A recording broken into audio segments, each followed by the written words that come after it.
बात करते हैं शिवानी सिंह की, जो आप लोगों को बीच में सुपर डुपर हिट गाना देता रहता है आप सबके बीच में।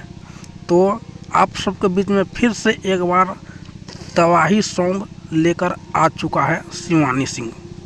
और किस चैनल पे आया है और कहां से आया है इस वीडियो में मैं आपको क्लियर करूंगा सारा बातें, तो वीडियो स्किप मत कीजिएगा।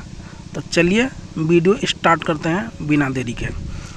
तो शिवानी सिंह का गाना आज सुबह सुबह आया है। उस गाने का नाम है कलाकार। तो अगर आप लोग नहीं देखे हैं तो देखिए और अपना प्यार दुलार बनाइए। वो गाना को सीधा ब्लास्ट करवा दीजिए और नंबर 1 ट्रेंडिंग लिस्ट में पहुंचा देना है।